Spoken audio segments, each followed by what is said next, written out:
Muy, pero muy buenas tardes. Bienvenidos a La Brújula por Radio La Luna AM 1140. Viernes 25 de junio de 2021 y son exactamente las 5 de la tarde. El momento exacto en el que empieza el fin de semana, hasta el lunes a las 8 de la mañana. De manera que con una temperatura excelente de 17 grados centígrados aquí en el Palomar, una humedad del 53%, sin lluvias a la vista y un viento de apenas 3 kilómetros por hora. Un fin de semana espectacular para disfrutar. Mañana vendrán algunas nubes y, bueno, dejarán que el cielo esté tan límpido como en el día de hoy, pero de todas formas, un excelente fin de semana para planificarlo. Desde las primeras 2 horas de ese fin de semana, que son desde ahora hasta las 19 horas, donde usted va a estar con nosotros, acompañándonos en el programa, y a partir de allí, programe hasta el lunes a las 8 de la mañana, que realmente es un fin de semana excelente para disfrutarlo, Ya el primer fin de semana del invierno. Y le damos, antes de continuar, las muy buenas tardes a mi amigo Daniel de Abrantes. ¿Cómo te va, Daniel? ¿Qué tal? Buenas tardes a todos. Bienvenidos a La Brújula. Bien, bien. Al programa 295 de La Brújula. Y también le damos las muy buenas tardes a nuestro operador de los días viernes, nada menos que Leandro Mugarza. Tenés que ir al sindicato y que te incorpore la programación. No, lógicamente, los lunes está Beto Perdomo, los martes está Héctor Dío y los viernes Leandro Mugarza. Así que para todos, muy, muy buenas tardes. Le vamos a dar en este programa 295 las muy buenas tardes a todos los oyentes de Radio La Luna que se han quedado ahí en la antena, después de escuchar los hermosos tangos y el programa anterior, y siguen aquí enganchados, Así que muy, muy buenas tardes a todos, a quienes además nos están siguiendo por la página web. Nosotros promocionamos la página web y hay gente que entra a la www.radiolaluna.com.ar. También me entero que hay gente que nos sigue por Twitter, por Facebook, por YouTube también. Resulta que también nos siguen por YouTube, no sé cómo es eso, no me pidan explicaciones, no lo sé, pero sé que nos siguen por muchos lados, por muchos artefactos o instrumentos tecnológicos, y seguramente el programa es un programa que está creciendo, despacito, pero seguimos creciendo, sin solución de continuidad, como el canal de YouTube que acompaña al programa de radio. Y ese canal de YouTube es una creación de Daniel Pérez. Así que muy buenas tardes, Daniel Pérez. ¿Y cómo se llama el canal de YouTube? La Brújula en la Luna. Usted entra, pone La Brújula en la Luna, va a YouTube. ¿Y qué se encuentra allí? Con unos 1.200 programas, 1.200 entrevistas, programas son 295, de todo tipo, y realmente una enorme cantidad de entrevistas de gigantesco valor, en algunos casos testimonial, en otros casos de científico, en otros casos con propuestas, y en todos los casos sumamente interesante para que a partir de allí, si usted quiere profundizar un tema, bueno, evidentemente el programa y el canal de YouTube lo va a inspirar para una enorme cantidad de temas, enorme cantidad de temas, casi que hay un proyecto de país ahí adentro del canal de YouTube. Así que muchas gracias, Daniel Pérez. También le vamos a dar las muy buenas tardes y muchísimas gracias también a Miguel Pascuale, porque él colabora permanentemente para que este programa pueda salir al aire y siempre nos marca innovaciones que podemos ir haciendo, pequeñas correcciones,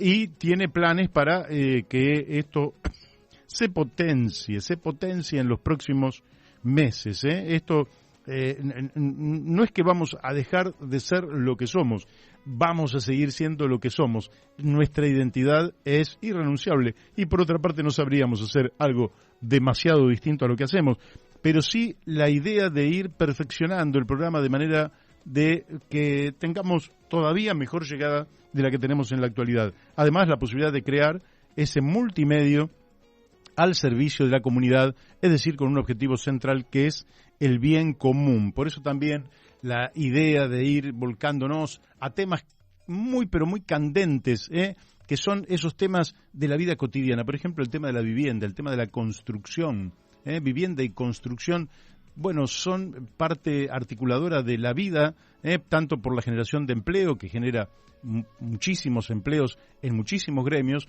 como la posibilidad de que se viva dignamente en este país y no como está viviendo una enorme cantidad de compatriotas. Así que muy bien, Miguel Pascuale.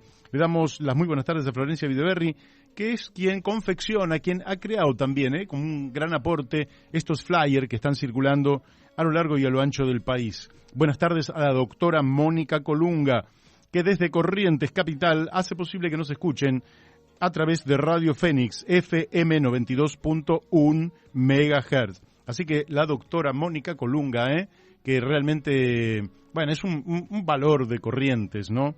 Realmente un valor de Corrientes. No porque si Argentina va a la guerra, Corrientes la va a apoyar, sino porque ella en realidad es una mujer altamente preparada, abogada, directora de la radio, una personalidad política con criterios muy sólidos a la hora de opinar sobre asuntos políticos o jurídicos o temas estratégicos. De manera que, bueno, allí tiene nuestra querida provincia de Corrientes a uno de sus baluartes. Le damos las muy buenas tardes también a Gustavo Figini, que trata de que en Uspallata, Mendoza, un buen número de vecinos siga este programa, allá en esas alturas hermosísimas de la cordillera de los Andes, a través de Radio La Paquita. La Paquita es un bichito que hay por aquella zona, así que FM 88.9 MHz. Le damos también las muy buenas tardes, le tendríamos que dar las muy buenas tardes a mucha gente, pero le vamos a dar las muy buenas tardes a nuestro amigo Leandro Bacelo, el doctor Leandro Bacelo, abogado también, que ha hecho una carta abierta al presidente de la Nación, Y bueno, no puedo leer la carta porque es extensa para lo que es la dinámica del programa, o por lo menos las posibilidades que tenemos en el día de hoy de nuestro programa, que ya le voy a decir quiénes son los invitados, pero el señor presidente, le dice Leandro Bacelo, somos muchos los ciudadanos del llano que estamos esperando una disculpa, atento el pésimo manejo de la pandemia por parte de usted, sus asesores y ministros. Dice, no voy a entrar en la guerra de los laboratorios y sus estados auspiciantes para posicionarse, sino en el análisis de la realidad. Y después señala que más de 20 millones de vacunas y los contagios y las muertes no bajan ostensiblemente, puede ser el fruto de distintas circunstancias. Y hasta dice que las vacunas poco efectivas o nos estafaron en algún punto de la cadena, laboratorios, funcionarios, vacunatorios.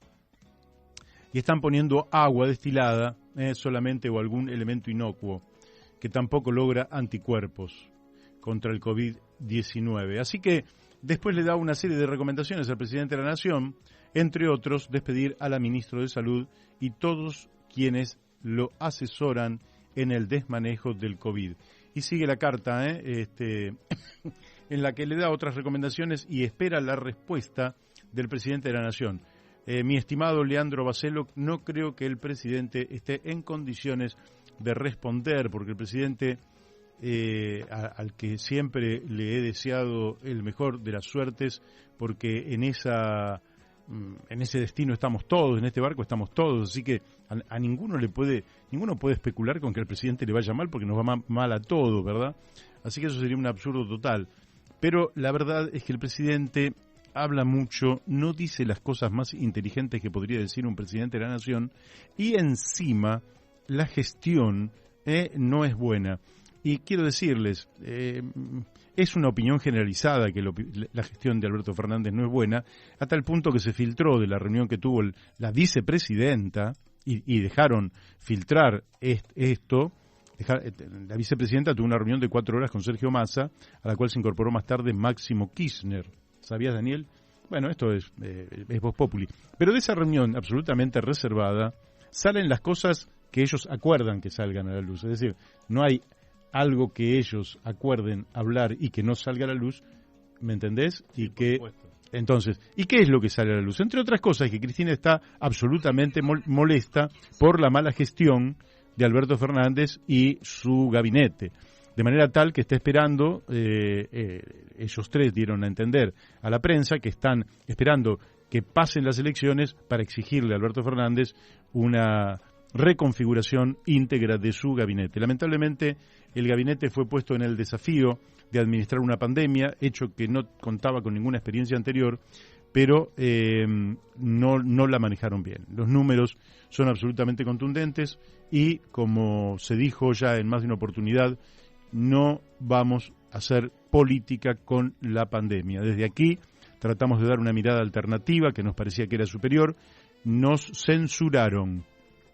Entonces, censurados como estamos en la materia, y no es que hablábamos nosotros, hablaba nada menos que un médico con muchísima experiencia hospitalaria, profesor universitario, profesor de salud pública, es decir, no de alguna especialidad, sino realmente del manejo de la salud pública, y sin embargo vinieron sobre nosotros, nos censuraron. Realmente un mal manejo de la pandemia que, bueno, como no se puede decir si lo hubiera manejado otro, si lo hubiera manejado mejor o peor, porque eso es indemostrable. Se manejó como se manejó, y yo le diría al propio gobierno, no haga propaganda con la pandemia. Si quieren, nos circunscribimos a los datos duros y nada más, pero no hagan propaganda con la pandemia ni con las vacunas, no especulen políticamente, porque nos ha ido muy mal. Estamos en el lote de los países a los cuales le ha ido peor. Así que seamos prudentes todos, y bueno, le mandamos un abrazo a Leandro Bacelo, nuestro compañero. ¿Quién vamos a tener en el día de hoy? Bueno, ya en unos minutitos vamos a estar hablando con nuestro amigo Alejandro Olmos Gaona.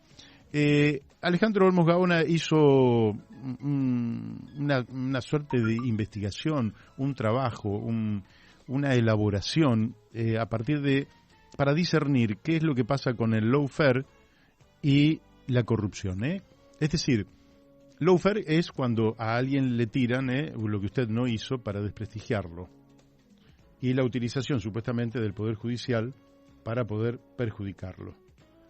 ¿Cuánto hay de eso y cuánto en realidad hay de verdad cuando se denuncia la corrupción en la República Argentina?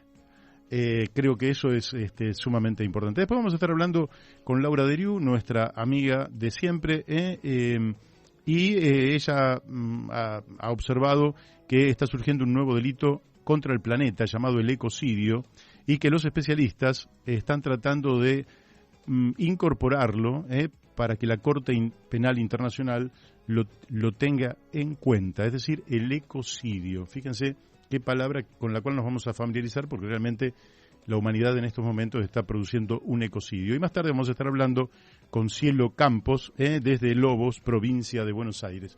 Y ahora ya estamos en contacto con Alejandro Olmos Gaona. Buenas tardes, Alejandro.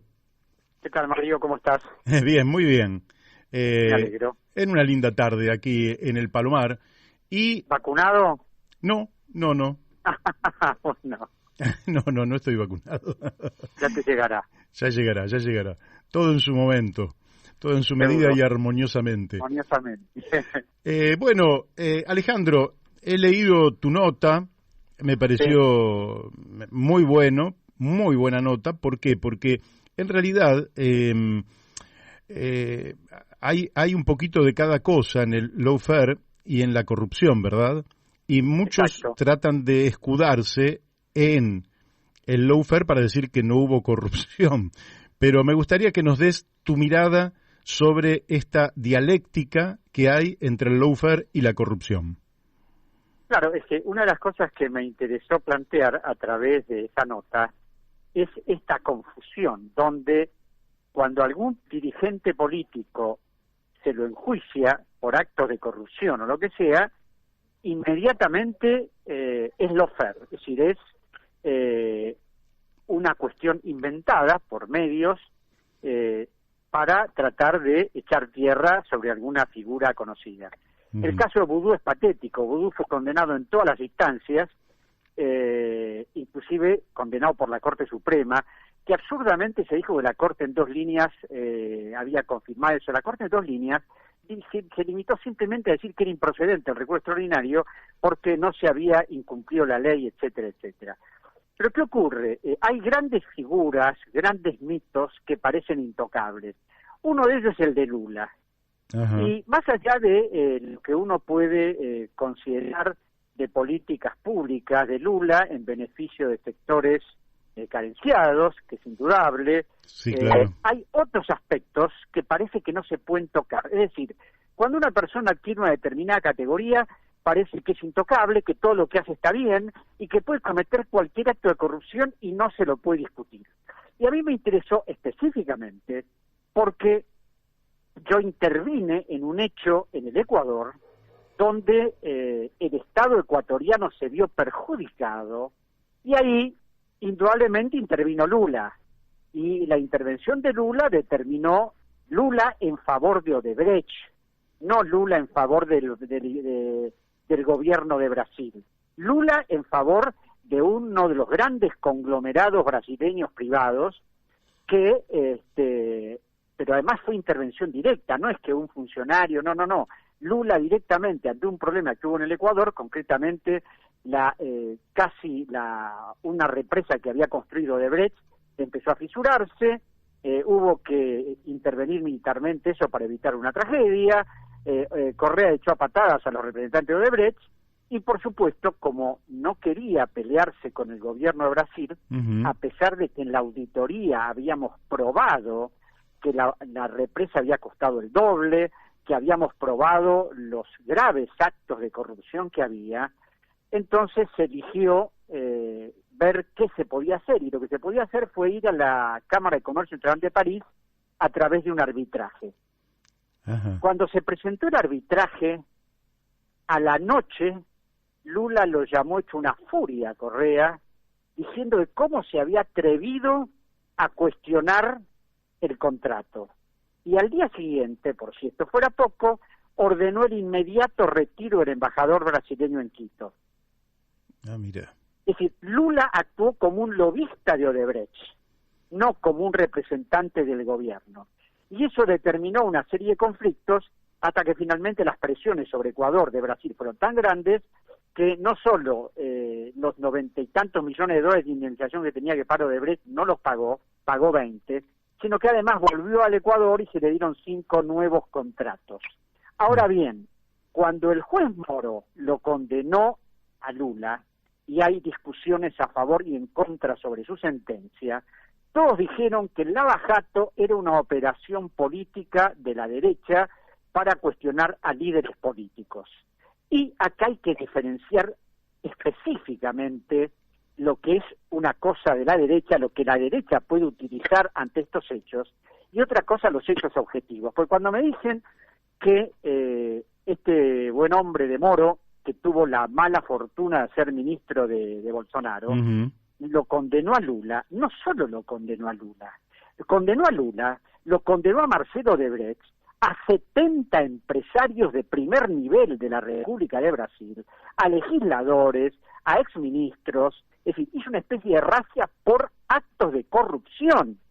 Entonces, puede discutirse la condena a Lula a través de una enorme cantidad de cuestiones jurídicas. Yo he leído las 380 páginas del fallo y creo que no estaba nada encaminado Moro, pero bueno, más allá de eso, no es que solo lo condenó a Lula, condenó precisamente a todo un conglomerado de empresas brasileñas, y la investigación que hizo Moro fue fundamental para que lo echaran a Pedro Pablo Kuczynski de la presidencia del Perú, para que lo enjuiciaran al expresidente peruano que se suicidó, Alan García, y a varios funcionarios peruanos que también habían intervenido en esos actos.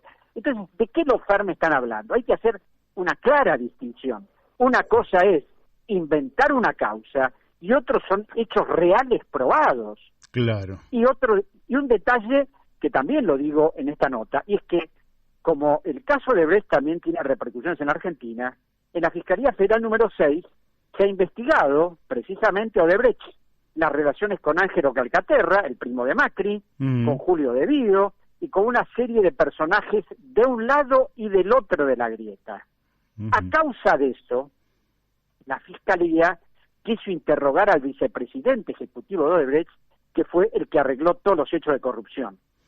Y, por supuesto, no podía hacerlo porque consultó al juzgado que intervenía, pero claro, el juzgado no le daba garantías a Luis Mameri de que viniera a declarar y no ordenara su procesamiento y detención. Y Claro. como este tipo ya había arreglado con la justicia brasileña haber confesado, le dieron una pena, no quería volver acá para que volvieran a condenarlo y a apresarlo. Ujú. Entonces, para solucionar ese problema, a través de una consulta que hizo Delgado al Senado de la Nación, yo preparé un proyecto para modificar el Código Penal, estableciendo que en caso de actos de corrupción similares ocurridos en la Argentina y Brasil, por el mismo objeto, la misma empresa, etcétera, etcétera, se permitiera la declaración de esta persona imputada y condenada en Brasil, en la Argentina, sin que eso pudiera afectarla acá legalmente. Ese proyecto que firmó Pino no quiso ser firmado por ningún senador y nunca fue tratado. Es decir, no querían La verdad. no querían la verdad, no querían que el vicepresidente de Rodríguez viniera a declarar y dijera, señores, funcionarios de un gobierno y de otro, es decir, los arreglé con plata y las transferencias fueron hechas, etcétera. Uno de los que a los que se le hizo una transferencia fue al famoso Gustavo Arribas, ex director de la Agencia Federal de Inteligencia. Entonces, ¿qué es lo que pasa, Mario? El tema es saber distinguir. Una cosa es inventar una causa y otra cosa son pruebas contundentes. Lo de Ecuador lo viví, porque yo estaba en el Ecuador, Claro. porque fui testigo de las presiones de Lula, fui testigo de la furia, fui testigo de que el embajador se fue inmediatamente a Brasil en consulta, y de las presiones para tratar de que el gobierno ecuatoriano cediera, cosa que finalmente terminó haciendo. Ahora, ¿no pensás también que el sistema político ha naturalizado que por la forma en que se organiza la disputa democrática del poder, se necesita mucho dinero? Es decir, el sistema electoral está planificado de manera tal que se necesite mucha plata para hacer una campaña exitosa. Entonces, han naturalizado el sistema político que tiene que pactar el financiamiento con el poder económico y luego, lógicamente, los engendros que salen son parte de lo que vos estás diciendo, donde se confunden las funciones de quien gobierna con los intereses de empresas privadas. Ahora, ¿no pensás que en el sistema político está parte de la trampa y de la naturalización de esto por parte de tanta gente de la política que te dice, sí, pero no hay otra manera? Sí, estoy totalmente de acuerdo, Mario, con vos, porque, espero que vos no entres en eso ahora con tu candidatura, ¿no? Aunque vas a necesitar plata. No, olvídalo. Espero que haya donantes solidarios. Pero es cierto, una campaña política cuesta mucha plata. Va a haber miseria compartida más que donantes solidarios. Y para afrontar esa campaña se necesita dinero. Y ese dinero, ¿quiénes lo suministran? Las empresas que ponen plata en todos lados. Entonces se hacen, indudablemente, a veces transacciones que no son honorables. Ahora, el problema es que si eso no se modifica, esos señores corruptos que han negociado y que han transado, ¿qué garantías hay de que en el ejercicio del poder no sigan haciendo lo mismo? Claro. Es decir, es uno de los graves problemas de la política, la financiación. Por eso habría que articular otro tipo de sistema para que eso no funcionara, porque funciona en la Argentina, en Brasil, en Ecuador, en todas partes. Y claro, ahora, el problema es que cuando eso salta a la luz y hay elementos de prueba para imputar a alguien, no es posible que alguien, por buenas obras que haya hecho en determinado momento, sea intocable. Es un poco lo que pasa con Evo Naffini. Evo Naffini fue una gran luchadora por el tema de los desaparecidos, es decir, a pesar de todas las trabas, hizo una enorme cantidad de cosas luchando incansablemente, pero es decir, eso no quita que si ha cometido delitos, como aparentemente los cometió, no se las pueda juzgar. Es decir, nadie tiene un bill de indemnidad para que escape a la justicia por más que haya tenido una gran trayectoria en su momento. Así es. ¿Y vos sentís que la justicia argentina, porque vos ahí mencionás en la nota al fiscal Federico Delgado, ¿no? Que me parece que es una rareza dentro de la justicia, Federico Delgado. ¿Vos sentís que la justicia, vos la conocés mucho mejor que nosotros, está en capacidad de discernir cuando se trata justamente de una operación realizada por determinados intereses, traída muchas veces de los pelos, cuando realmente hay pruebas contundentes que ponen en evidencia que hubo corrupción.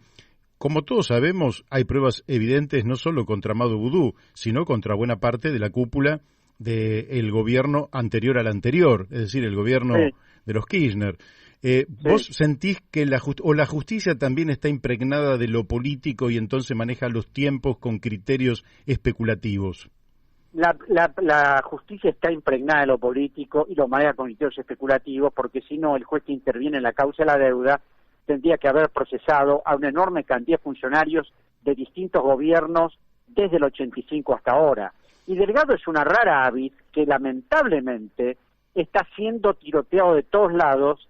Yo quizás sea subjetivo porque es muy amigo mío, pero se ha llegado al extremo de inventarle 2 causas penales, de llamarlo a declaración indagatoria para tratar de inhabilitarlo, para que no pueda seguir actuando, porque como él tiene en su fiscalía apuntados a gente de ambos lados de la grieta, no tiene un sector que lo defienda, porque si estuviera del lado de los CAI, bueno, tendría gente que lo defienda de ese lado, o si no del lado de Macri, pero bueno, como es un tipo irreprochable, que vos ves cómo vive, cómo trabaja, lo que es la fiscalía, un verdadero ejemplo de cómo se trabaja, pero claro, hay otros que no son así, hay otros que viven fuera de sus posibilidades, y claro, son sensibles. En algunos casos, te diría, aunque no sean corruptos, por miedo a perder el cargo, miedo a tener presiones familiares, porque el poder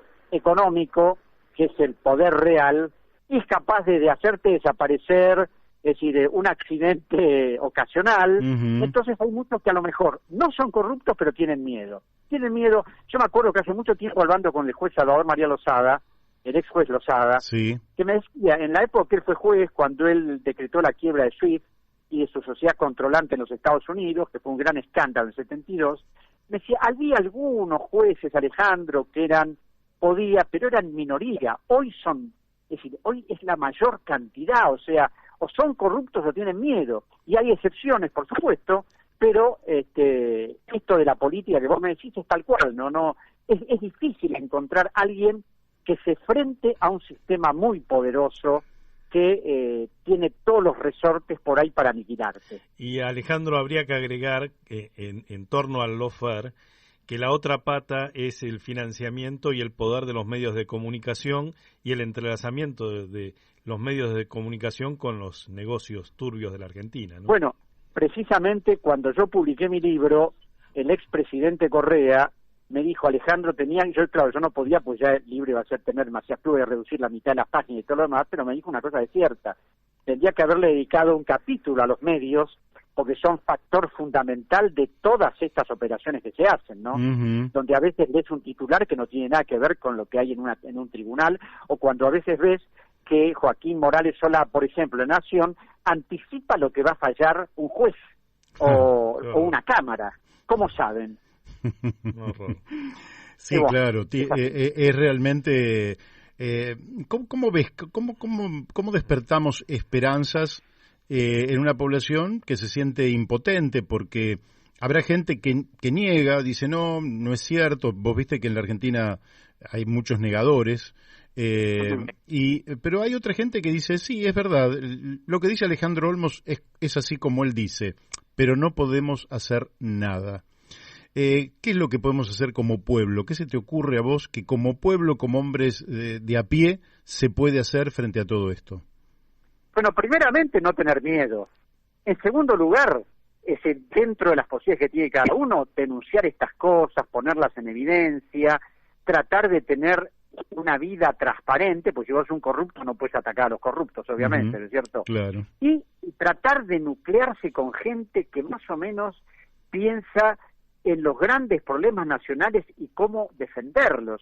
Cuando yo vi tu candidatura y vi el mensaje que mandaste, dije, bueno, por lo menos, es decir, no sé si Mario saldrá o no saldrá, pero lo importante es que gente decente, con trayectoria, se lance a hacer estas cosas, porque también es muy fácil eso de, y no, los políticos son todos corruptos, yo no me voy a meter en política, y bueno, entonces van a seguir gobernando eternamente los corruptos, ¿no? Sí, claro. Entonces, es decir, yo sé que es muy difícil, yo sé que a veces es luchar, no sé si contra molinos de vientos, pero si no luchamos, estamos perdidos. Si no tratamos de juntarnos los que pensamos muy parecido en cuestiones fundamentales, estamos perdidos. Lo que pasa que a veces en Argentina, lamentablemente, la gente se separa por matices, no se une por los egos, es decir, muchas cosas que tienen que ver con esto de, y no, yo opino, no, señores, acá hay cuestiones fundamentales que tienen que ver con el país. Entonces, juguémonos en torno a cuestiones fundamentales y dejemos los matices para después. Pero bueno, si vos te peleas por los matices, por el chiquitaje, y nunca vamos a poder acceder a que haya gobiernos de otra manera y no los que tenemos y lo que hemos sufrido. La última que te hago. Hoy, casi te diría por casualidad, me llegó un video que era para vos, que era una entrevista a tu papá en la década del 90, donde él denunciaba otro hecho de corrupción que, si mal no recuerdo, también quedó impune. El de las acciones telefónicas. De las acciones, coparticipado, la propiedad participativa de los trabajadores, ese 10% que finalmente se los curraron. Ya son muchas décadas que llevamos conviviendo con la corrupción. Y hay gente como tu viejo que realmente ha tenido una actitud tan patriota, tan desinteresada desde lo personal. ¿Vos sentís que en la sociedad existe el reconocimiento proporcional al trabajo realizado por hombres como tu viejo en particular, que realmente para mí es uno de los grandes patriotas del tiempo contemporáneo? No existe, porque lamentablemente en nuestra sociedad argentina y en otras pareciera que la corrupción es algo que no les importa, por eso se votan a corruptos, ¿no? Es decir, no se valora eso, no se valora no solo el trabajo personal, sino los costos que a veces se tienen que pagar por hacer este tipo de cosas.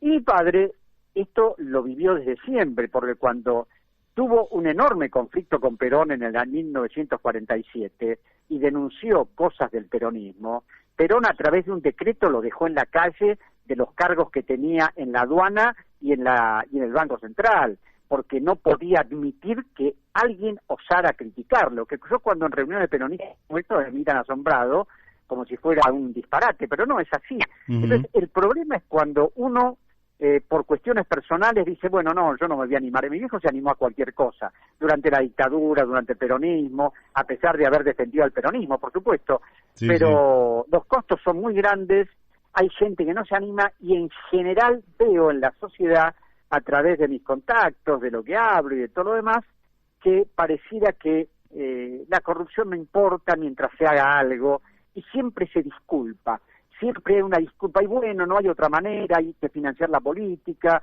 Es decir, eso es lo grave, cuando se han perdido una serie de bases morales donde una sociedad se estructura. Entonces, claro, si vos relativizás eso, y bueno, puede pasar cualquier cosa. Bueno, Alejandro Olmos Gaona, te agradecemos muchísimo que hayas participado, te felicitamos por el trabajo que has hecho, y creo que efectivamente relato no puede tapar la realidad. La realidad tiene que emerger, y gracias a gente como vos que investiga y que va a los hechos duros, sabemos cuál es la realidad.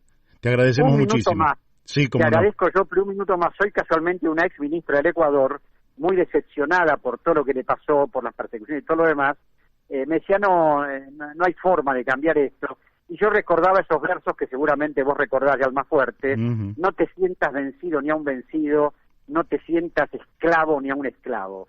Es decir, es fundamental para seguir adelante. Trémulo de pavor, siéntete bravo y arremete feroz a malherido. Así es. Un abrazo, Mario. Abrazo fuerte, Alejandro. Chao. Bueno, hemos hablado con Alejandro Olmos Gaona. Realmente menos mal que hay gente, un orgullo darle cabida para hacer estas cosas. Realmente, Daniel, esto tendría que ser la tapa de los diarios, pero los diarios operan políticamente. Son la expresión de los intereses de grandes grupos económicos. Son y una en lugar de ir a la verdad, la verdad es la verdad, ¿qué va a ser? A mí me duele que esa acción de alguien a quien quiero, admiro, he apoyado desde prácticamente que surgió allá a principios de la década del 80, con nuestros amigos de Porto Alegre. Pero ¿qué va a hacer? Si estuvo mal, que salga a la luz que estuvo mal y no tapemos con el lawfare cuando las cosas se hicieron mal. Lo peor que puede hacerse, lo peor que puede hacer un dirigente político es no reconocer lo que realmente hizo, y a pesar de que niega, porque de esa manera dejarás la duda, hay demasiadas pruebas en algunos casos como para que haya alguna duda que en la Argentina ha habido niveles de corrupción tremendo. Sí. Y la peor de las pruebas, Daniel, la peor, la dolorosa, porque si uno dijera, bueno, alguien ha robado y ha disfrutado de ese dinero, son los niños con hambre. Eso es lo peor. Eso es lo peor, que hoy me llegó un video que justamente, no sé si lo viste, que me lo mandó Raúl Castells, que una periodista va a hacerle a un nene tan doloroso. Le va a hacer un reportaje a un nene y dice, yo soy de River, vos te veo con la camiseta de Boca, todo bien, ¿viste? Toda una cosa. Y el chico le empieza a relatar que va a buscar comida, que son muchos en la casa y que la mamá se la pasa a mate cocido. Bueno, y la piba se quiebra, la periodista se quiebra, de tal manera que te quiebra a vos, ¿me entendés? Te cuento no pudo seguir. Lo que me pasó hoy, ¿no? Hay una chiquita que pasa por mi casa cada 10, 15 días, que no vive en mi barrio, yo vivo en Aedo y ella vive en Alejandro Korn, bastante alejado de Aedo.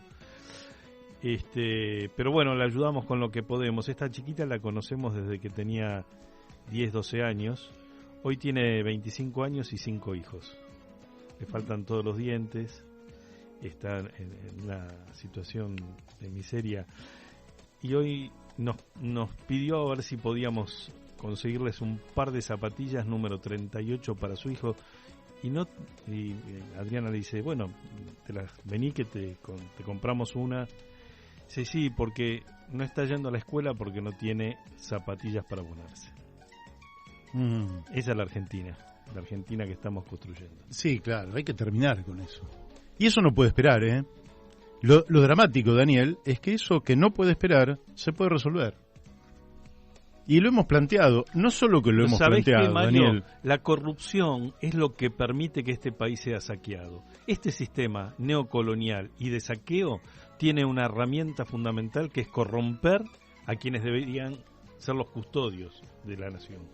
Así es. ¿Sí? Y sí, la corrupción que se manifiesta de muchas maneras. Por ejemplo, Javier Milei es parte de esa corrupción. Bueno, yo lo veía el otro día al hijo de Moyano defendiendo a los sindicalistas empresarios.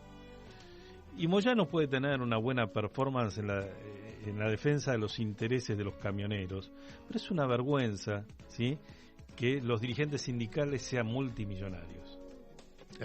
Sí, más que una vergüenza. Bueno, justamente manera, ¿no? sos dirigente porque no sos millonario, es decir, estamos hablando de millonarios en dólares, no en pesos. Sí, ¿no? De la UOCRA, ¿no? Vos ves los sacrificios que hace un albañil para parar la olla y el tipo multimillonario. Sí. O un portero dueño de multimedias, de diarios. Vos sabés que la suerte es que, bueno, hay gente que ha trabajado. Naum Klingsberg ha trabajado no solo en la renta ciudadana, sino en las formas a partir de las cuales la corrupción puede ser disminuida en la esfera pública a la mínima expresión. Quiere decir que esto me parece que es sumamente importante, porque me parece que es un aliciente para saber que en algún momento vamos a terminar con la corrupción. Estamos en contacto con Laura Deriu. Sí, ¿cómo te va, Mario? ¿Cómo te va, Laura? Muy bien, estaba escuchando atentamente esa partecita de Almafuerte. Sí. No te sientas vencido. Mira, lo tengo tan en mente ese, porque no te sientas vencido ni a un vencido, no te sientas esclavo ni a un esclavo, trémulo de pavor, piénsate bravo y arremete feroz y malherido. Así es. Sé como Dios que nunca implora, como el diablo que nunca reza, como Lucifer, el robledal cuya grandeza necesita del agua y no la implora. Así es. Que muerda y vocifere vengadora ya rodando en el polvo tu cabeza. Así es. Es extraordinario, ¿no? Sí, extraordinario. Te cuento algo, Laura.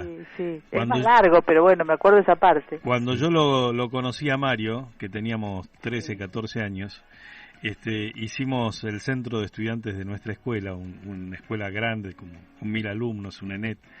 Sí. Y el centro, la lista con la que ganamos el centro de estudiantes se llamaba Almafuerte y publicamos casualmente esta poesía. Mira vos. Si te caes 10 veces te levantas, otras 10, otras 100, otras 500. No han de ser tus caídas tan violentas, ni tampoco por ley han de ser tantas. Sí, claro. Creo que era un ánimo, era un espíritu que vivía la Argentina en aquel tiempo, ¿no? Bueno, puede ser aplicable ahora, ¿eh? Sí, bueno, quizás a muchos momentos. Bueno, creo que lo primero que tenemos, con la pandemia mediante, lo primero que tenemos que hacer los argentinos es perder el ánimo de derrota, el ánimo de resignación. Basta de resignación. Aquí hay que cambiar las cosas. Sí. Hay que cambiar las cosas. Como Alfonsín terminaba sus discursos con el preámbulo de la Constitución, ahora tendríamos que terminar con Almafuerte, ¿no? Una inyección de energía y de está bueno eso, ¿eh? Y de fe, ¿no es cierto? Está bueno. Estaría buenísimo, ¿no? Bueno, nosotros, te decía Daniel, que le pusimos a la agrupación Almafuerte, pero también la escuela, que se llamaba Jorge Newbery, estaba sobre la calle Almafuerte, y estaba del lado de La Matanza, es decir, que es la misma calle en la que está la municipalidad de La Matanza, y Almafuerte era hombre de San Justo. Mirá vos. Claro, de San Justo. En Almafuerte era un hombre de San Justo, un poeta extraordinario y muy amigo de nuestros legendarios compañeros socialistas. Como no podía ser de otra manera. Como nuestro otro Palacios, Alfredo Palacios, épocas para añorar, no para recrear, porque eso no se podría hacer, pero para añorar y de la cual sacar ánimo, de la misma manera que las fuerzas morales de José Ingenieros, para fortalecer el espíritu, que es lo que nos va a sacar adelante, porque no es un crédito el que nos va a sacar adelante a los argentinos, es nuestro espíritu el que nos va a sacar adelante, nuestra capacidad de lucha, nuestro espíritu para hacer esfuerzos, para levantarnos temprano, para trabajar, para ser disciplinados, para ser provechosos al conjunto social y sabernos útiles, que en definitiva es lo mejor que nos puede pasar, por lo menos para el alma. No sé si para el bolsillo, pero para el alma es lo mejor. Hoy me mandaba una queridísima amiga, hija de 2 grandes luchadores, un deseo de suerte para el lanzamiento de la campaña de Mario Masitelli, que no sabe si es que va a ser hoy el lanzamiento de su candidatura. Y me deseaba suerte, y yo le digo, mirá, suerte para nosotros no. Claro. Un poco de suerte para la Argentina y para los niños argentinos. Eso es lo que necesitamos. Tal cual. Y nuestros viejos, y nuestros trabajadores, y nuestros adolescentes también, Exacto, nuestros jóvenes, ¿no? Sin nuestros jóvenes, se les han robado el futuro. Mirá, yo tengo nietos, ¿verdad? Y bueno, la más chiquita tiene meses, todavía no cumplió el año, el 20 de septiembre cumplió un año. Y ya debe $8.000 de deuda externa. De deuda externa. ¿Y se los patinó en 8 meses? Entonces vos decís, ¿cómo es esto? Que ya... brava, No, bueno, los pañales están por... Bueno, pero el otro también, y todos, porque todos los niños, vos ves a los niños que van a un jardín de infantes, y decís, multiplicás por $8.000 y decís, ¿por qué hemos condenado a estos chicos a deber $8.000 con tasas de interés usurarias, con actos de corrupción inconmensurables? ¿Qué es lo que ha pasado? Es un horror, ¿no? Una familia de jóvenes con 2 hijos deben más del equivalente de la construcción de una casa y no tienen casa. Tal cual. Bueno, es increíble. Otro libro, en vez de ¿qué les pasó? Como escribió Tenenbaum sobre los K del matrimonio, ¿qué nos pasó? ¿Qué nos pasó, no? En el medio. Pensar que en la década del 70, cuando yo era chiquita, la pobreza no llegaba al 4%. Años 72, 73, 74. Así es. Pensá que, fíjate vos que, mirá qué interesante, ¿no? Con una pobreza del 3%, el país estaba en llamas. Así es.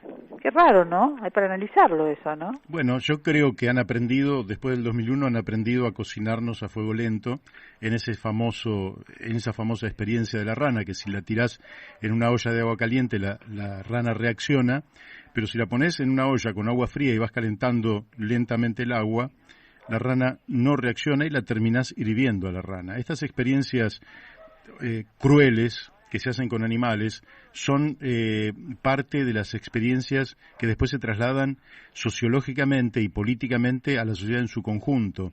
Y creo que lo que han sabido hacer es hundirnos, cocinarnos, hervirnos, sin darnos la chance de que haya una chispa y eso genere reacción.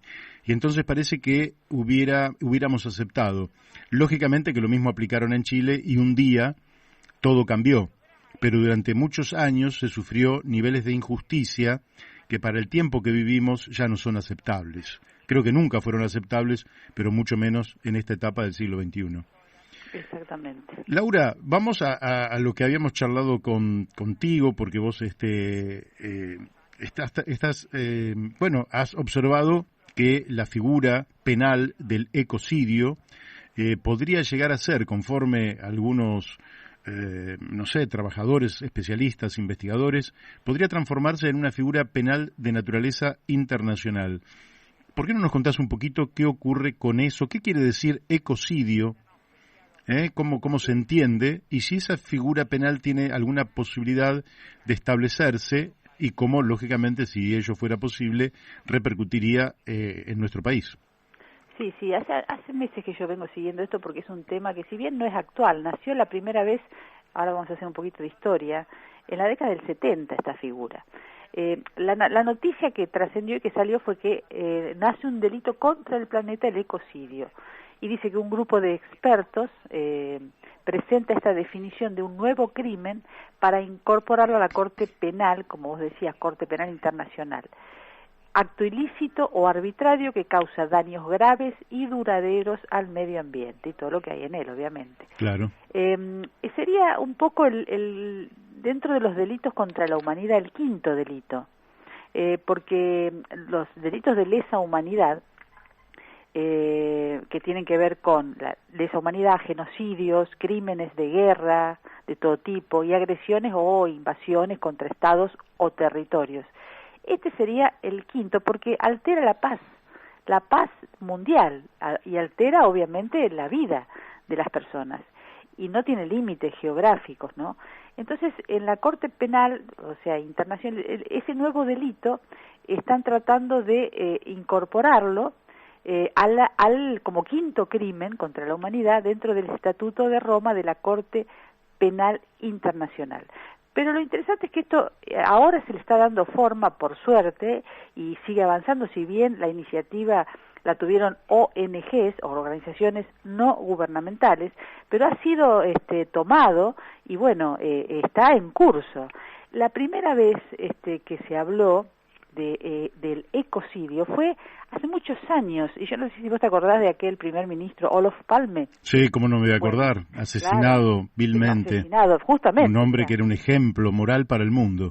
Claro, y bueno, y eso fue a raíz de la cumbre ambiental, mira, vamos recordando, la cumbre ambiental de Naciones Unidas, que fue en 1972 en Estocolmo, aquella a la cual el general Juan Domingo Perón envió esa carta que leímos en parte en el programa una vez, la Carta a los Pueblos del Mundo, donde se adelanta 40 años a todo lo que está pasando y advierte de la marcha suicida de la humanidad en el rumbo que va, ya en el 72. Bueno, fue ese ministro Olof Palme el que trae a colación esta palabra tal cual, ecocidio, y en relación a un delito, a un hecho que si bien tuvo que ver con la guerra de Vietnam concretamente, pero fue el ataque que hizo Estados Unidos utilizando el agente naranja, el 2,4,5-D creo que es, agente naranja, que es un herbicida, sí, como el glifosato, pero bueno, otro herbicida que está prohibido y que es un defoliante, o sea, mata todo. Entonces lo que hacían los norteamericanos era rociaban con ese herbicida poderosísimo, moría una selva que algunos comparan, los que han estado en Vietnam, yo nunca, obvio, pero algunos comparan esa naturaleza con lo que hay en los Saltos del Moconá en Misiones. Y dice que toda esa zona de Misiones es muy similar a Vietnam, a una parte de Vietnam. Bueno, digo para que nos ubiquemos cómo era la densidad. Claro, cómo era la vegetación. Recordemos que los vietnamitas resistían a los invasores y que se escondían en la selva y hacían una guerra de guerrillas. Exacto. Al margen de eso, también cavaban túneles y tenían una vida subterránea. De donde un día apareció una persona con una gorrita de un túnel. Sí. ¿Te acordás? Sí, me acuerdo perfectamente. Lo cierto es que los tipos habían desarrollado la tesis del pez en la pecera, es decir, era muy difícil agarrar un pez si uno metía la mano en la pecera, pero si en cambio le sacaba el agua a la pecera, el pez quedaba inerme allí en el fondo y era fácil de agarrar. Entonces ellos desfoliando, es decir, matando al bosque, a la selva, dejaban supuestamente inermes a los militares vietnamitas que resistían la invasión colonial en ese momento de los Estados Unidos de Norteamérica, ¿no? Exactamente. Fíjate vos, imaginemos la zona de Misiones de los Altos del Moconá totalmente seca y después le prendían fuego. Porque claro. Ese es el segundo paso. Primero el herbicida, después el fuego. Bueno, a raíz de eso, Olof Palme propone, en función de lo que había hecho Estados Unidos en Vietnam, que se incorporara el delito de ecocidio. Obtiene también, fíjate lo que era en ese momento las personalidades que había. Estaba Indira Gandhi también, que por supuesto claro. apoyó como sugieren esto como el quinto crimen contra la humanidad, o sea, incorporarlo a la Corte Penal Internacional. Bueno, ¿quién se opuso? Fundamentalmente Estados Unidos, obviamente. Uh-huh. Bueno, eran otras esas épocas, etcétera, etcétera. Pero bueno, ahí surge un poco el tema. Y ahora, con lo que está pasando en el mundo, ni hablar. Entonces, esto tiene un gran impulso, y vos también, dentro de las notas que has hecho, de mucha riqueza, hay un abogado argentino que está propiciando esto también en Argentina, como un delito penal. Vos le hiciste un reportaje, no recuerdo el nombre. Sí, hay varios. Uno es Rafael Colombo, otro puede ser Quique, ¿cómo se llama? Enrique Viale. Y Enrique Viale. Sí, no volaste con otro, no me acuerdo, no era Viale. Y tampoco Rafael Colombo. Creo que sí, creo que Rafael Colombo era. Sí. No recuerdo bien el nombre, pero sí.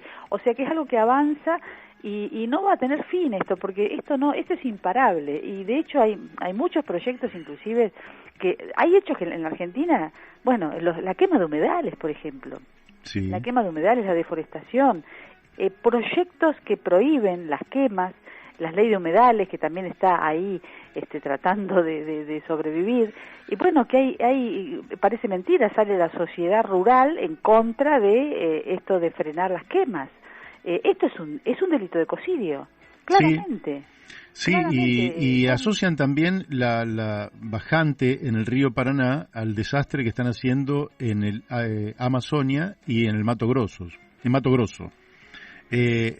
No sé, pero porque yo no soy conocedor tanto de esa materia, pero están arrasando con la selva para extender la frontera agropecuaria, básicamente para sembrar soja.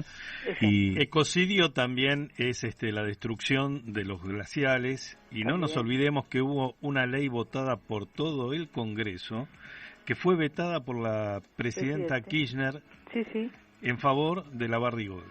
Y la ley de bosques tampoco se respeta, porque Urtubey, en Salta... ¡Oh, el rey de los desmontes! Lo he visto con mis ojos. El rey de los desmontes, que ahora va a ir con Randazzo, aparentemente. Sí. Dios mío, por favor, este reciclaje de residuos es realmente es terrible, ¿no? Este reciclaje de residuos no es ecológico. No, porque ni para compost.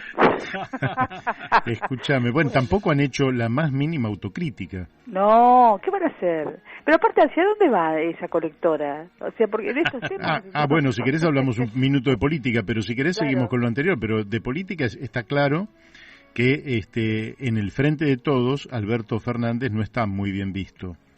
Y Alberto Fernández, ¿cómo responde? Responde con un candidato por fuera, que es Randazzo. No nos olvidemos que Alberto Fernández era el jefe de campaña de Randazzo en 2017. De manera acá nomás, ¿no? De manera que comparten una filosofía de los hechos, y efectivamente eso, lógicamente, después bajo la supuesta amenaza de que alguien les puede ganar, van a unir sus fuerzas. Habría que preguntarse qué no le va a votar Randazzo al presidente Alberto Fernández para saber si efectivamente se justifica que vaya por fuera del PJ, o lo que tendría que hacer es volver a insistir y pedir, como le pidió a Cristina y no se lo permitió, una interna, participar en las PASO y que resuelva el peronismo, que es el movimiento más grande de la Argentina, que resuelva quiénes son sus candidatos a través de una ley que ellos mismos promovieron. Exacto. Bueno, esperemos que no el pueblo argentino, todos nosotros, la ciudadanía, no caiga otra vez en la misma trampa, porque digamos que tropezar varias veces con la misma piedra ya estamos bastante cancheritos, ¿no? Esa trampa de las colectoras que siempre llevan hacia el mismo lugar. Pero bueno, ese es un tema político. Bueno, cerramos con esto. Es interesante actuar porque hay lobbies fuertes, lobby de los deforestadores, de los Urtubey, de los incendiadores, que están operando todo el tiempo en el Congreso y tienen a sus representantes. Y obviamente tenemos que estar muy atentos a cómo transcurren esos proyectos de ley y obviamente apoyar para que salgan lo más pronto posible, ¿no? Correcto. Bueno, vamos a ver si tenemos la diosa fortuna de que alguien nos acompañe hasta ese lugar y poder presentar proyectos en esa dirección y sentido, porque la verdad es que esta guerra que el capitalismo le ha declarado a la naturaleza no se puede ganar. No se puede perder. Solo se puede perder. Claro. Se puede perder. Entonces es una locura. Como diría Serrat, padre, deje ya de llorar, nos han declarado la guerra. Así es. Que cierre. Que cierre. Bueno, cuando nosotros nos vayamos de aquí vamos a pedirle a Leandro que ponga esa canción, porque nos vamos a ir un poquito antes, dado que hay una presentación de una candidatura en la que me veo obligado a estar. y entonces nos vamos a ir un ratito antes, así que esa canción va a estar allí. Bueno, Laura, nos vamos a volver a encontrar el viernes que viene. Listo, bueno, suerte. Muchas gracias. Nos vemos, chau. Un beso. Laura. Chau. Bueno, hemos hablado con Laura Deriu. Vamos a la tanda de la radio y después la última entrevista del día con Cielo Campos. Seguimos aquí en La Brújula por Radio La Luna y ya estamos en contacto con Cielo Campos de la localidad de Lobos, provincia de Buenos Aires. Cielo, buenas tardes, ¿cómo estás? Hola, buenas tardes, ¿cómo andás? Bien. ¿Me escuchaste bien vos? Sí. Bárbaro.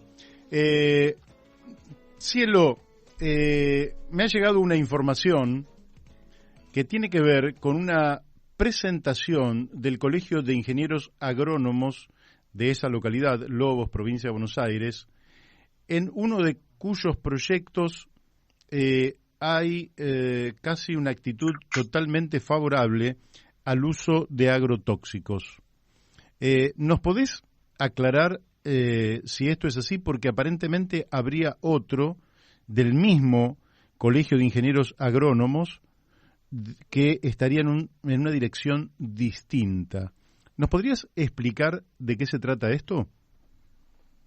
Sí, por supuesto. Primero agradecerte por el espacio, que no es poca cosa poder compartir estas cuestiones. Y con respecto a los proyectos de ordenanza, bueno, el año pasado el primero que ingresó es el de los ingenieros agrónomos, ¿sí?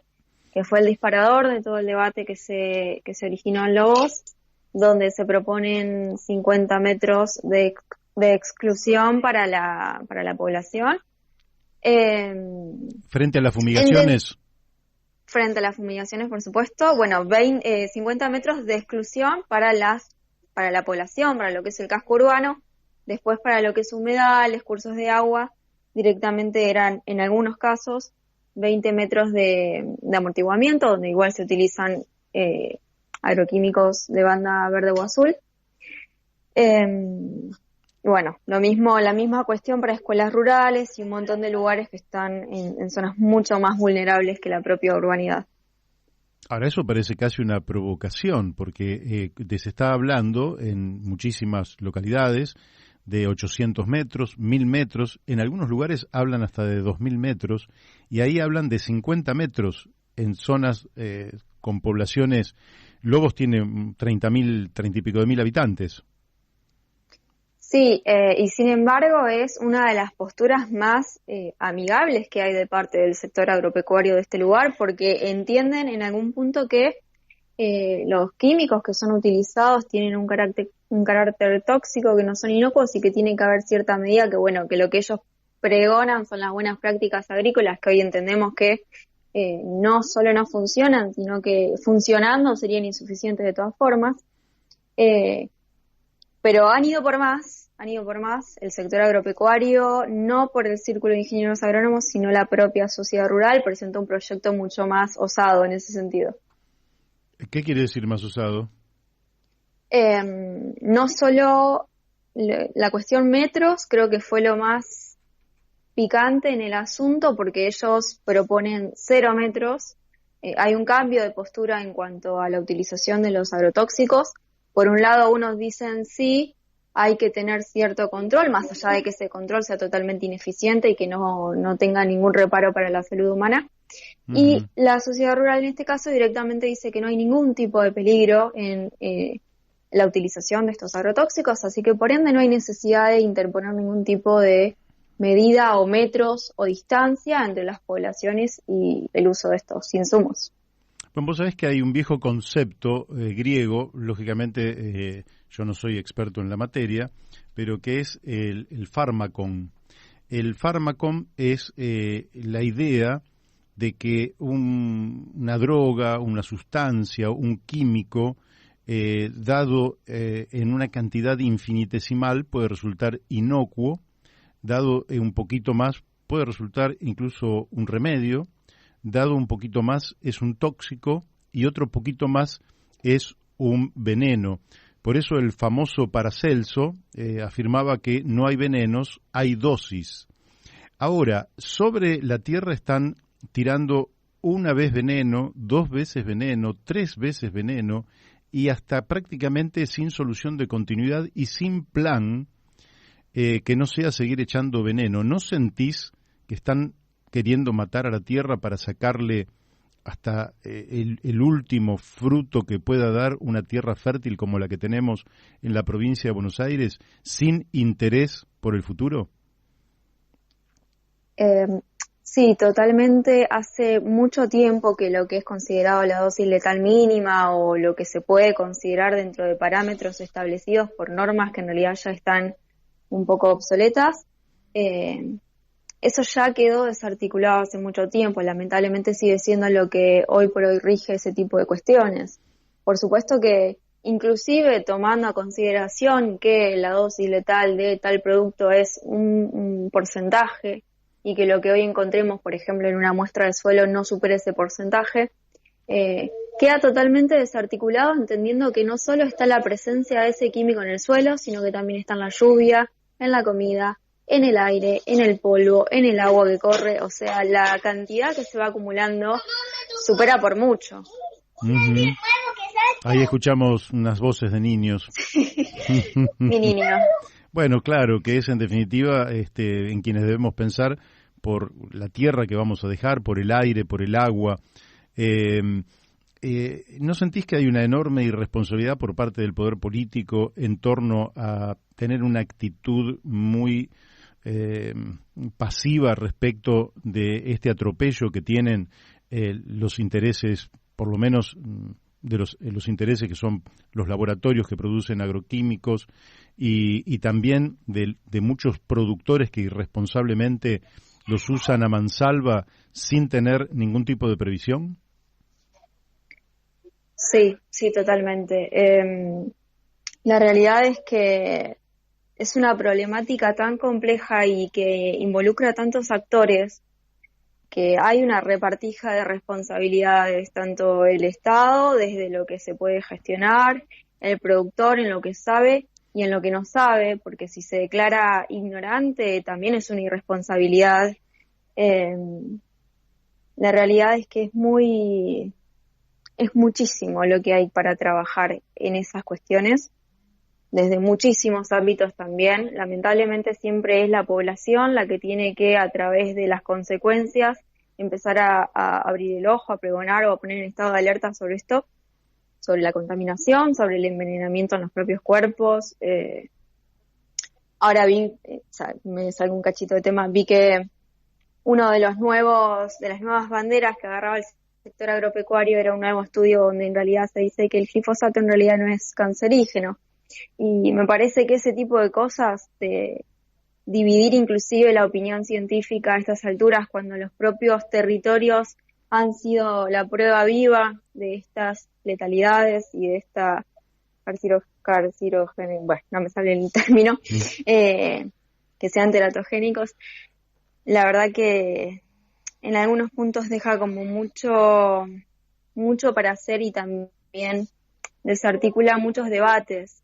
Podemos debatir sobre esas cosas todavía, pero la realidad ya está hablando por sí misma. Bueno, vos sabés que la ciencia, en un aspecto positivo, puede demostrar lo que algo hace, no puede demostrar lo que no hace. Y en este caso, creo yo que, lógicamente, la ciencia puesta al servicio de determinadas corporaciones carece de la ética mínima que es la que debería orientar el trabajo científico. Ya sabemos hace muchos años, la industria de la guerra demuestra que la ciencia y la tecnología no siempre están puestos al servicio de la vida, sino que muchas veces están puestos simplemente al servicio de la tasa de ganancia de determinados capitales. Pero voy para otro lado. En Mendoza sigue la lucha en defensa de la 7722, que es la ley en defensa del agua. Y esa movilización hizo que la mayoría del poder político allí, que está representado radicales, demócratas, el peronismo y alguna otra fuerza, que todos están vinculados a la minería a cielo abierto, pero la gente, a través de una movilización y de un continuo trabajo y una lucha constante, ha impedido que eso pudiera desarrollarse. ¿Sentís que en tu localidad o en localidades cercanas puede abrirse una conciencia y un compromiso como para dar lucha y que el uso de la tierra sea de otra naturaleza que el que está teniendo actualmente? Sí, de hecho creo que es el camino más viable en ese sentido y también el único que nos han dejado a las personas que viven en distintos lugares afectados por diferentes problemáticas, ya sea el agronegocio, la megaminería, la tala. La mejor herramienta que ha tenido siempre el pueblo es organizarse y generar una demanda colectiva que no pueda ser ignorada y que entienda que nos compromete a todos por igual. Creo que acá eso está sucediendo, si bien es un trabajo de larguísimo plazo porque significa un cambio de un sistema, un cambio paradigmático que conlleva también muchísimo tiempo para eso, pero sí siento y veo que eso se está dando, que está sucediendo, que los vecinos se están involucrando. De hecho, se creó una asamblea de vecinos donde en este momento se está empezando a elaborar nuevas propuestas, a empezar a gestionar cosas, y el pueblo también está empezando a entender el poder que tiene desde esa acción y que no todo está cantado por más que las cosas sean tan negativas en este momento. Claro. Claro. No conozco, tampoco sé quiénes son los concejales ni quién es el intendente. ¿Sienten que ellos pueden acompañarlo en esta demanda, que pueden acompañar a esta asamblea ambientalista de Lobos? Yo no creo que haya un acompañamiento en el sentido de ningún nivel de gobierno en este momento, que nace y se sostiene por la propia voluntad de los vecinos y población. En algún momento será necesario, sí, encontrar esos puntos de encuentro, de diálogo, de intercambio, porque un poco es eso en la forma de construir, ¿no? Es indispensable trabajar la política, aunque no seamos partidarios. Claro. Sí. Ahora voy. Bueno, decinos, Cielo, tu conclusión, danos una opinión sobre todo esto y qué perspectiva ves hacia adelante en torno a algo que efectivamente está preocupando a muchísimas poblaciones, que nosotros tratamos de reflejar en lo posible en este programa y que tiene que ver ya no solo con el uso de agrotóxicos, sino con el uso irresponsable, casi diría irrespetuoso, acercando los químicos hasta poblaciones donde hay personas, incluso en escuelas donde hay niños, y donde efectivamente las consecuencias futuras son desconocidas, y siempre está el principio precautorio, cuando no se sabe exactamente qué consecuencias puede tener la ingesta de estos productos en un niño a través del alimento o a través de la fumigación. El Estado precautoriamente prohíbe, y después de muchas investigaciones puede o no habilitar. Pero contanos cómo pensás que sigue esta historia, y en otro momento, lógicamente, volvemos a conversar. Sí, en realidad también recién ahora se está empezando a conocer, o sea, los vecinos están empezando a entender lo que es la situación y empezando a interiorizarse, porque muchos desconocen siquiera lo que es el término agroquímicos o a qué hace referencia o cómo es que se produce. Hay en pueblos chicos como este también hay una idea muy como un colectivo de que el campo es eso que alguna vez fue y que no es más. Vaquitas, productores chiquititos, familias, una idea de cosas que ya no son. Creo que tiene que ver con la necesidad de hacer un cambio paradigmático en muchísimas cuestiones, de esa forma trabajándolo con todos los actores, pero que se puede, que de hecho hay muchísimas entidades y personas que están más que dispuestas a informar, inclusive en lo que es a nivel municipal. Está la RENAMA, digo, hay herramientas hoy a disposición por todos lados para poder trabajar esas cuestiones. Y sí me parece importante esto que decís, de destacar que desde el momento cero se han vulnerado incontable cantidad de derechos básicos que las personas deberían tener más que garantizadas, justamente por quienes son los responsables, el Estado y demás. Y lamentablemente no es así, porque sabemos que aunque en el papel la letra diga una cosa, la realidad es otra. Y un poco es eso, esa puja por construir una realidad, por modificar esa realidad, que es la labor que tenemos todos los días. Y espero, y ojalá así sea, que este nuevo crecimiento de conciencia, esta nueva internalización de parte de los vecinos en la problemática, que recién la están conociendo, también la gente ignoraba que todo esto pasaba, porque justamente es una problemática muy invisible, a menos que ya tengas encima la afectación y hagas esa relación de que, por ejemplo, te estás enfermando y todos los días te pasa un mosquito fumigador.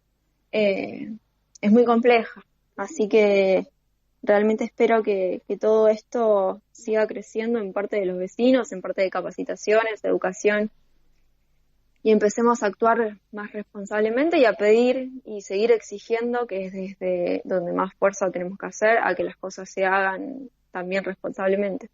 Bueno, y la última que te hacemos es una sugerencia, que no sé si correspondería, pero sí la hacemos igual. Que difundan una película de un gran amigo nuestro, que es Fernando Pino Solanas, recientemente fallecido en Francia, y que es la película Viaje a los pueblos fumigados. Esa película creo que es un aporte significativo para que tomemos conciencia de que lo que se está haciendo, y que realmente estos desastres que se están produciendo, que muchos especialistas ya están denominando ecocidio, que recién lo hablábamos con otra invitada, Laura Deriu, que puede entrar en la Corte Penal Internacional, y que esto es un ecocidio, y que ese ecocidio no es gratuito para los seres humanos, tiene un altísimo costo en la salud, en la calidad de vida.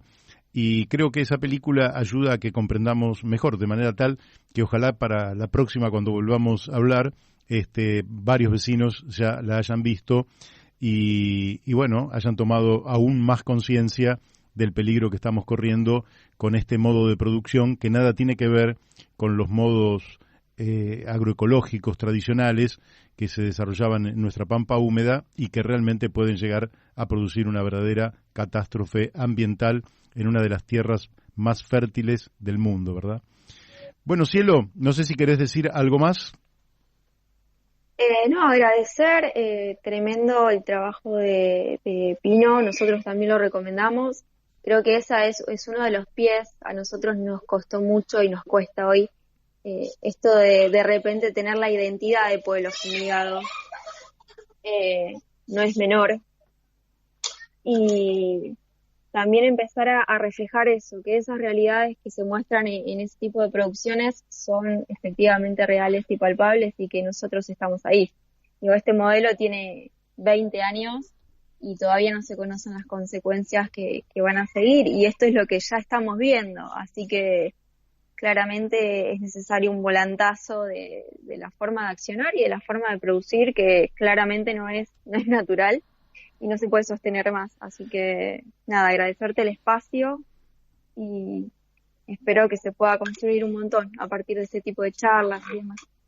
Bueno, Cielo, desde aquí te mandamos nuestra felicitación por esta lucha que estás emprendiendo, por este trabajo que estás haciendo y, bueno, los mejores deseos para que se pueda iniciar una transición hacia formas productivas más sanas para la tierra y para los seres humanos. Te mandamos un abrazo desde aquí.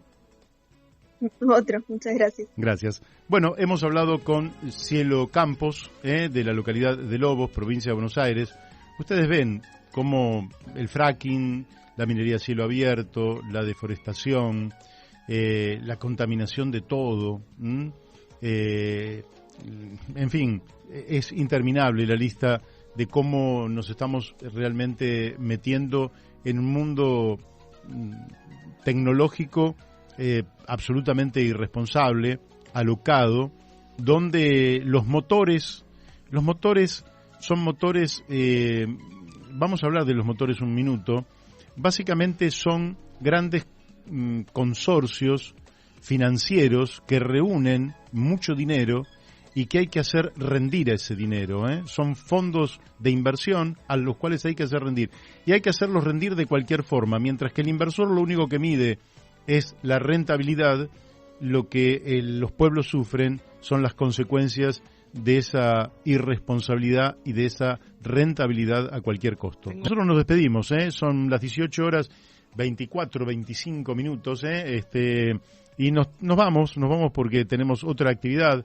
Vamos a dejar en la confianza de Leandro Mugarza, que nos acompañe con música que tenga que ver con nosotros, que tenga que ver algo muy, muy interesante que tiene que ver con todo lo que venimos hablando en el día de hoy.